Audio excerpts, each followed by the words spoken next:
Orang yang baru sembuh itu melakukan tindakan yang benar.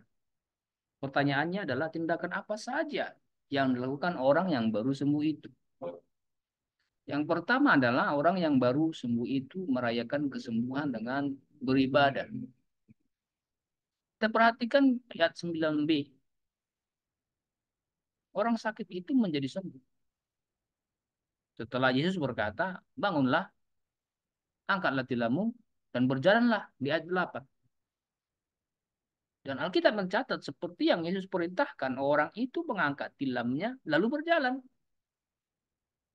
Lalu penulis Injil Yohanes meneruskan, tetapi hari itu rupanya hari Sabat. Tetapi rupanya hari itu hari Sabat. Di ayat 10 orang-orang Yahudi mengingatkan dia, "Hei, hari ini hari Sabat kawan. Tidak boleh memikul tilam. Hari ini hari Sabat, tidak boleh memikul tilam." Saudara, kita baca perjanjian lama. Dan kita tahu hukum Taurat yang diberikan kepada Musa. Salah satunya adalah tentang hari Sabat. Keluaran pasal 20 dan ayat 10 di situ adalah tentang Sabat. Bahwasanya di hari Sabat dilarang melakukan sesuatu pekerjaan. Orang-orang Israel dilarang melakukan sesuatu pekerjaan. Rupanya hukum itulah yang diingat terus oleh orang Yahudi yang melihat orang yang baru sembuh itu mengangkat kasur, mengangkat tilam di hari Sabat. Tidak boleh kamu pikul tilammu. Antisipasi. Janganlah sampai karena memikul tilam itu rupanya dia menjadi melanggar hukum Taurat. Janganlah karena dia mengangkat tilamnya itu malah jadi nambah pelanggarannya terhadap hukum Taurat. Kemudian yang perlu kemudian kita teliti baik-baik di kisah ini. Apakah memang orang yang baru sembuh itu tidak menyadari bahwasanya ketika dia angkat kasur itu, tilam itu hari Sabat? Apa dia tidak sadar itu hari-hari Sabat? Tidak ada penjelasan dari penulis Injil. Yohanes yang kita percaya sebagai penulis Injil ini tidak ada penjelasan soal itu. Tetapi beberapa kemungkinan dapat terjadi. Beberapa kemungkinan. Paling tidak yang pertama adalah mengingat dia sudah 38 tahun sakit.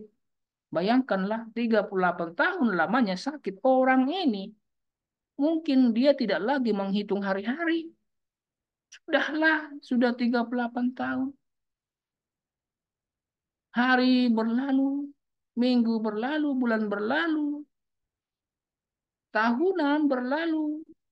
Untuk apa lagi aku hitung hari? Oh, sudah tahunan, sudah puluhan tahun. Dikit lagi sudah 40. Untuk apa lagu hitung hari? Biarlah begitu berlalu. Ada kemungkinan dia tidak lagi menghitung hari dan tidak lagi mengingat ini hari pertama, hari kedua, hari ketiga, ini hari kesabat. Tapi ada kemungkinan lain juga.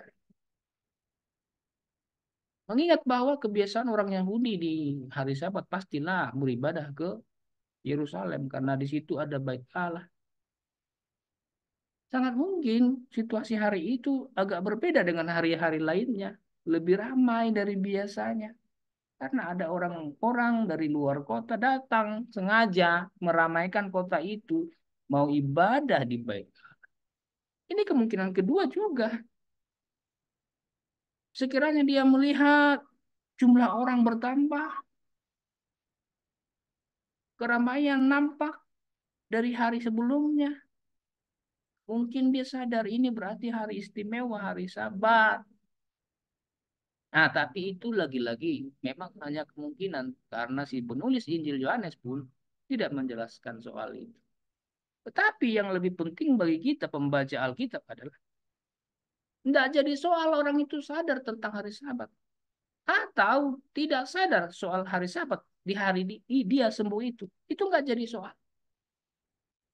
Yang perlu kita baca dan kita lihat kepentingannya adalah orang itu segera melakukan apa yang diperintahkan Yesus. Bangunlah, angkatlah tilammu, dan berjalanlah. Tidak ada catatan Yohanes yang mengatakan bahwa orang itu bertanya, ini hari apa? Dia mikir dulu, atau dia membantah dulu, atau dia cerita lebih panjang soal keadaannya, atau dia menangis, entahlah. Pun itu, kalaupun ada, Yohanes tidak menganggap itu penting.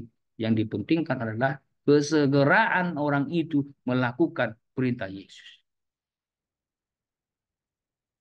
Selama 38 dia telah berbaring dekat kolam karena sakit.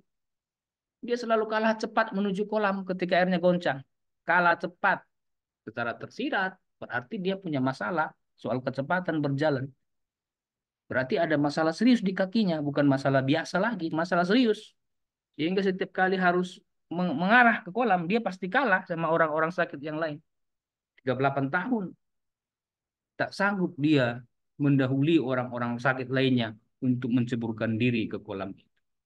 Tetapi hari itu, ketika Yesus menjumpainya dan memerintahkannya berjalan, saat itu juga Alkitab mencatat, saat itu juga dia sembuh dan dapat berjalan. Puji Tuhan, haleluya.